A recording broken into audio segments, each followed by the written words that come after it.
Assalamualaikum warahmatullahi wabarakatuh. Selamat malam teman-teman kelas manajemen bisnis syariah. Alhamdulillahirrabbilalamin. Pada kesempatan kali ini kita bisa bermuwajah lagi, bertatap muka lagi dalam pertemuan kedua dan ketiga di mata kuliah manajemen bisnis syariah. Nah, ini kita akan membahas dua materi yang akan kita diskusikan pada malam hari ini, yaitu manajemen dalam bisnis Islam, kemudian globalisasi dalam pandangan Islam. Baik, kita lanjutkan untuk materi yang pertama, manajemen in Islamic perspective, atau yang bisa kita sebut dalam manajemen dalam perspektif Islam. Nah, bagaimana manajemen dalam perspektif Islam?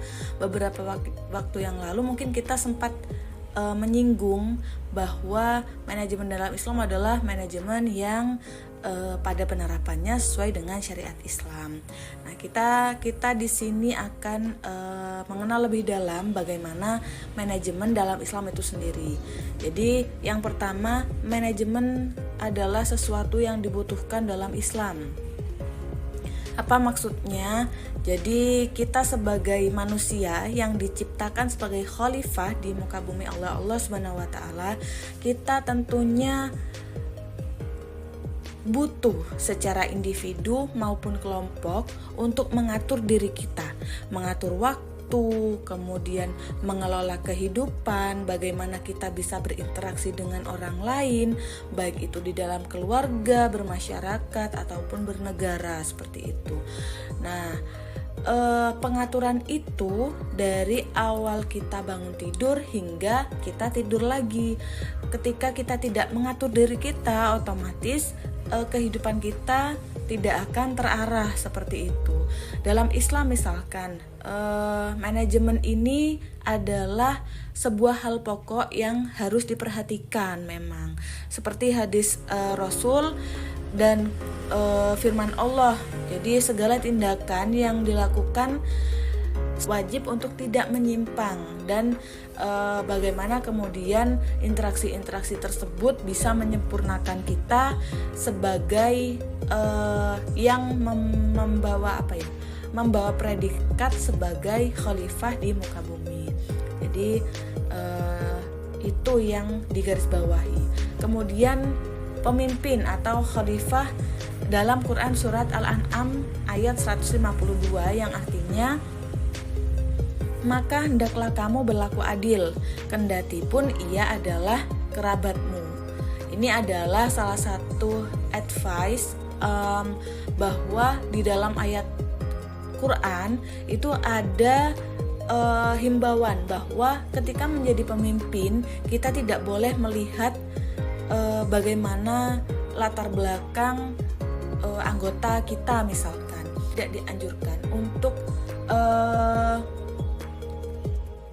condong ke kerabat. Kalau di sini yang ada di ayat ini adalah kerabat. Jadi kita wajib sebagai seorang pemimpin itu berlaku adil. Jadi melihat kualitas kompetensi individunya, bukan yang dipandang adalah kekerabatan. Nah, itu yang harus kita pahami. Kemudian menjadi pemimpin, menjadi manajer, itu harus bisa memotivasi para anak buah supaya organisasi bisa berjalan meningkat, produksi meningkat, kemudian organisasi tertib, rapi, dan kemudian teratur. Lalu ada beberapa persyaratan, keadaan di mana manajemen itu tidak boleh ditinggalkan, keadaan yang tidak boleh ditinggalkan dalam pencapaian manajemen yang baik, seperti itu. Jadi yang pertama adalah amar ma'ruf nahi mungkar. Nah, ini mungkin istilah ini sudah biasa terdengar oleh teman-teman sekalian, bahwa menyerukan kebaikan dan mencegah kemungkaran. Setiap muslim itu memang harus melakukan perbuatan yang ma'ruf, misalkan saja tolong menolong dalam kebaikan, menegakkan keadilan, dan lain sebagainya. Kemudian nahi mungkar, mencegah kemungkaran.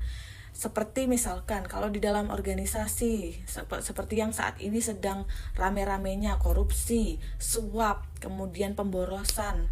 Nah, itu harus dijauhi. Jadi sebagai seorang pemimpin bukan malah menjadi contoh yang jelek, misalkan mengoplos tanda kutip ya yang sedang viral sekarang. Nah, itu kita seharusnya menghindari supaya apa yang kita lakukan tidak menyimpang dari prinsip syariah atau nilai-nilai syariah. Kemudian sebagai manajer kita wajib untuk menegakkan keadilan. Nah, dalam menegakkan keadilan ini memang seorang manajer itu tidak boleh melihat dari satu arah saja. Bagaimana kemudian ketika ada suatu kesalahan, seorang manajer, seorang pemimpin harus bisa memberi solusi atas kesalahan atau kekeliruan supaya tidak terjadi ketidakadilan. Maksudnya ketika A salah maka harus ditegakkan A salah, tapi dengan catatan yang bersalah itu sudah memang benar-benar salah. Gimana tuh? Kemudian kewajiban menyampaikan amanah. Ini dalam Quran surat An-Nisa ayat 58. Sesungguhnya Allah memerintahkan kamu untuk menyampaikan amanah kepada yang berhak menerimanya. Jadi seorang manajer perusahaan misalnya ya, dia memegang amanah misal dari atasan yang kemudian untuk disampaikan ke bidang-bidang tertentu misalkan. Ya, pesan yang diamanatkan oleh atasan yang kemudian diwajibkan untuk disampaikan ke bagian tertentu, seorang manajer itu wajib untuk menyampaikan ke bidang tersebut yang bersangkutan, bukan disampaikan ke semua bidang. Supaya apa? Supaya tidak tersebar dan miskomunikasi misalkan, atau bisa saja terjadi kebocoran informasi yang seharusnya tidak dikonsumsi oleh publik seperti itu. Kemudian selanjutnya landasan manajemen Islam. Nah, dalam beberapa referensi memang disebutkan bahwa ada 4 landasan manajemen dalam Islam. Yang pertama kebenaran, kemudian kejujuran, keterbukaan, dan keahlian. Jadi seorang manajer itu harus memiliki 4 sifat utama supaya manajemen yang dilaksanakan, yang dijalankan itu bisa mendapatkan hasil yang maksimal. Seperti misalkan ada risalah, ada riwayat yang mengatakan bahwa manajemen yang dicontohkan Nabi Muhammad itu adalah menempatkan manusia bukan sebagai faktor produksi, tetapi sebagai rekan kerja untuk bisa kolaborasi menghasilkan sebuah produk. Jadi bukan semata-mata diperas tenaganya untuk mengejar target produksi. Nah, ini yang kemudian beberapa referensi itu mengatakan bahwa inilah perbedaan bagaimana manajemen dalam Islam dan manajemen yang lainnya. Kemudian referensi lain juga mengatakan bahwa dalam Islam, manajemen itu tidak mengenal perbedaan perlakuan atau diskriminasi, baik itu berdasarkan suku, ras, agama, seperti itu. Itu tidak dikenal dalam Islam. Seperti Nabi misalkan pernah bertransaksi bisnis dengan kaum Yahudi. Nah, ini menunjukkan bahwa Islam menganjurkan toleransi dalam perbedaan seperti itu. Nah, selanjutnya pilar-pilar dalam etika manajemen bisnis dalam Islam. Nah, ada 4 pilar. Yang pertama tauhid, ketuhanan, kemudian adil, berlaku adil, kehendak bebas, dan pertanggungjawaban. Nah, pilar yang pertama adalah tauhid. Sudah otomatis ya bahwa dalam Islam kedudukan tertinggi dalam sebuah kegiatan adalah ketuhanan. Bagaimana kita melakukan hal-hal itu sesuai dengan firman Allah Subhanahu wa taala dan hadis-hadis Rasul. Kemudian adil, kegiatan atau pengambilan keputusan seorang manajer itu wajib berlaku adil kepada semua orang. Adil itu bukan sama rata, tetapi sesuai dengan porsinya. Kemudian yang ketiga adalah kehendak bebas. Nah, ini yang membedakan prinsip-prinsip Islam dengan yang lain. Jadi di dalam Islam memang mempersilahkan umatnya untuk berkehendak bebas, dengan catatan ada pertanggungjawaban kemudian, baik itu pertanggungjawaban di dunia maupun di akhirat. Nah, ini yang kemudian dijadikan pilar dalam manajemen bisnis. Kemudian fungsi manajemen yang selanjutnya adalah fungsi manajemen. Kita tahu ya bahwa fungsi manajemen secara umum itu ada 4 POAC: planning, organizing, actuating, dan controlling. Nah, di dalam Islam ada, sebenarnya intinya tidak jauh berbeda, hanya saja ada beberapa tambahan yang dari tiap-tiap fungsi tersebut memiliki dasar hukum. Jadi yang pertama adalah planning. Nah, planning ini kan kita tahu bahwa planning adalah sebuah perencanaan atau gambaran dari suatu kegiatan yang akan datang dengan waktu dan metode tertentu. Misalkan dalam hadis riwayat Tabrani yang menyebutkan bahwa sesungguhnya Allah sangat mencintai orang yang jika melakukan suatu pekerjaan dilakukan secara itqon. Apa artinya itqon? Tepat, terarah, jelas, dan tuntas. Jadi setiap apa yang diperbuat oleh manusia, maka seorang itu harus mempertanggungjawabkannya. Jadi agama mengajarkan umatnya untuk membuat perencanaan yang matang dan itqon, tepat, terarah, jelas, dan tuntas. Karena setiap pekerjaan yang dilakukan pasti akan menimbulkan sebab akibat. Jadi dengan adanya perencanaan yang baik, diharapkan timbulnya hasil-hasil yang di luar prediksi itu bisa tertangani dengan baik. Nah, dalam hal ini juga perencanaan yang baik akan menimbulkan hasil yang baik juga, sehingga Allah akan senang karena memang sesuai dengan prinsip Islam itu sendiri. Kemudian yang kedua, fungsi yang kedua adalah organization.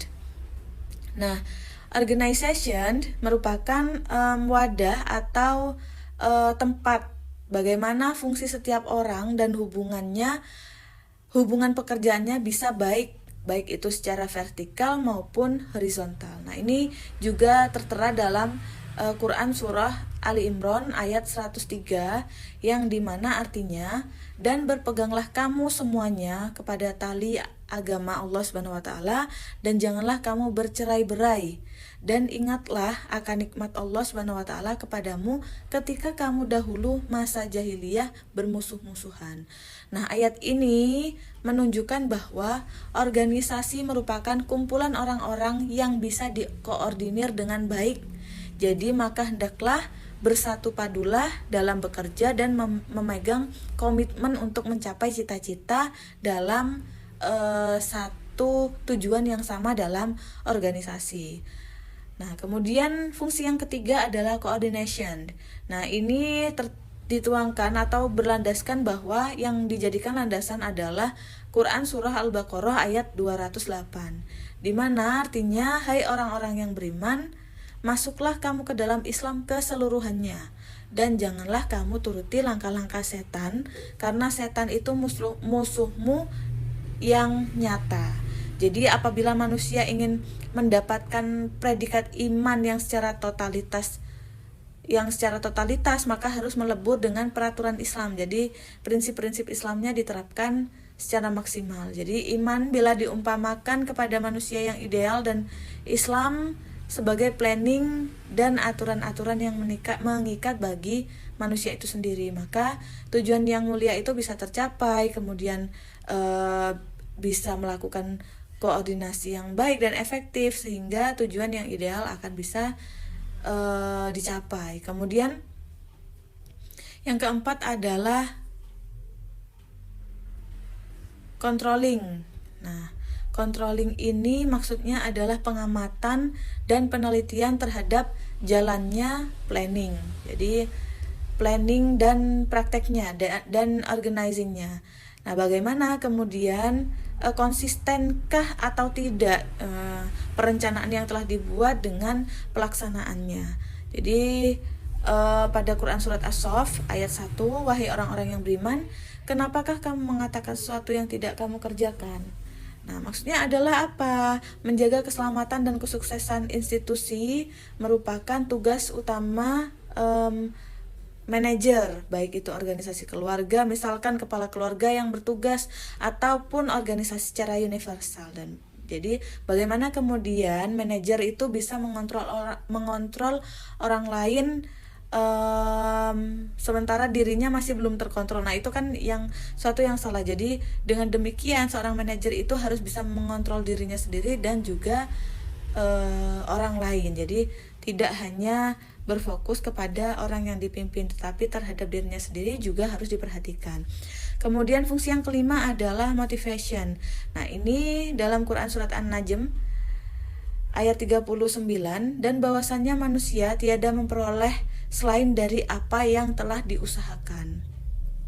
Nah, ini juga di dalam ayat yang lain, misalkan dalam Quran surat Ar-Ra'd ayat 11, sesungguhnya Allah Subhanahu wa taala tidak akan mengubah suatu kaum sehingga mereka mengubah keadaan yang ada pada diri mereka sendiri. Nah, jadi implikasinya adalah motivasi untuk selalu berusaha dan merubah keadaan. Jadi bagaimana kemudian menjadi seorang manajer, khususnya dalam manajemen kehidupan ya. Bagaimana kemudian motivasi untuk selalu berusaha dan merubah keadaan itu bisa menjadikan seorang manusia, baik itu predikatnya sebagai khalifah di muka bumi ataupun sebagai manajemen dalam sebuah organisasi itu bisa mencapai meningkatkan kualitas hidupnya ataupun kualitas organisasinya. Nah, bagaimana kemudian perbedaan pokok manajemen Barat misalkan, kemudian manajemen dari Timur, dan manajemen dalam Islam. Nah, ini ada 3 perbedaan. Yang pertama, kalau dalam manajemen Barat, manusia merupakan faktor produksi sehingga manusia harus bekerja sebaik mungkin dalam mengejar target. Kemudian penggajian yang diperoleh berdasarkan hasil pekerjaan. Kemudian manajemen dalam pandangan ketimuran, jadi manusia diperlakukan secara utuh dan tidak hanya melihat manusia sebagai faktor produksi saja, tapi penanganan sumber daya manusia dalam manajemen ketimuran hanya berujung pada peningkatan hasil kerja yang disebabkan rasa gembira yang timbul akibat diperlakukannya sebagai manusia. Jadi lebih cenderung ke pekerjanya. Nah, dalam Islam, manusia dalam bekerja harus diperlakukan secara adil. Jadi semua jerih payahnya harus diperhitungkan meskipun itu sedikit. Jadi tidak hanya berfokus kepada manusianya saja, juga tidak cenderung melihat pekerjaannya saja. Jadi harus adil. Bekerja bukanlah dalam rangka mendapatkan penghasilan saja, tetapi juga merupakan ibadah. Jadi ibadah yang terkandung dalam pekerjaan itu sendiri, sehingga pekerja tidak terlalu menuntut karena komponen ibadah dalam manajemen Islam. Nah, kita masuk ke materi selanjutnya, yaitu globalisasi dalam Islam. Mungkin teman-teman sudah sering ya mendengarkan apa itu globalisasi. Kita review lagi. Jadi menurut KBBI, Kamus Besar Bahasa Indonesia, globalisasi adalah proses masuknya ke ruang lingkup dunia. Apa maksudnya? Jadi hilangnya batas-batas.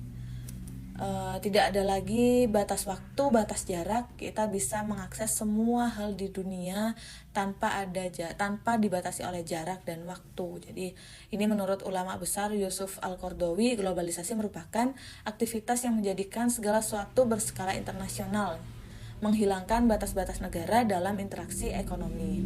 Kemudian menurut American Heritage Dictionary, globalisasi juga merupakan suatu tindakan atau proses menjadikan suatu mendunia, universal, baik itu dalam lingkup maupun aplikasinya.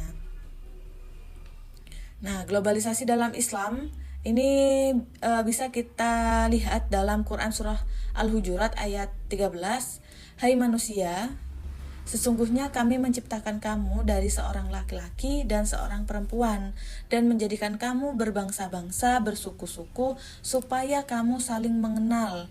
Sesungguhnya Allah menciptakan orang yang paling mulia di antara kamu ialah orang yang paling bertakwa. Sesungguhnya Allah Maha mengetahui lagi Maha mengenal. Nah, ayat ini sebenarnya sudah menjelaskan bahwa Allah memang menciptakan banyak jenis supaya saling mengenal. Jadi Allah memang menciptakan perbedaan untuk kita tidak membatasi itu. Kemudian hal itu juga didukung oleh sebuah hadis, tidak ada kelebihan bagi seorang Arab atas non-Arab dan bagi orang non-Arab atas orang Arab, yang berkulit merah atas yang berkulit hitam dan yang hitam atas yang merah, kecuali dengan ketakwaannya. Hadis ini mengandung arti bahwa globalisasi dalam Islam tidak mengenal diskriminasi. Jadi karena dalam Islam ini memang tidak ada kelebihan suatu suku bangsa atas suku bangsa yang lainnya kecuali dengan ketakwaan. Kemudian bagaimana sikap Muslim dalam globalisasi? Jadi memang kita tahu bahwa setiap Muslim itu didasarkan atas takwa. Jadi sikap takwa ini yang kemudian sangat penting untuk menghadapi globalisasi, karena memang globalisasi ini kan hilangnya batas-batas setiap negara, setiap perbedaan. Maka dibutuhkannya yang pertama kekuatan akidah. Kita harus memperkuat akidah kita. Kemudian kekuatan ilmu pengetahuan. Bagaimana kemudian kita harus rajin belajar, rajin mencari ilmu untuk supaya tidak ikut arus globalisasi. Kemudian kekuatan ukhuwah dan sinergi. Jadi kita harus mempererat tali persaudaraan dan bersinergi dengan yang lainnya. Supaya apa? Supaya kita tidak berdiri sendiri. Gempuran-gempuran globalisasi itu tidak masuk secara mentah, tapi kita bisa punya sifat defensif yang tetapi tidak 100% menerima. Maksudnya kita masih bisa menyaring apa yang menjadi hal-hal yang negatif.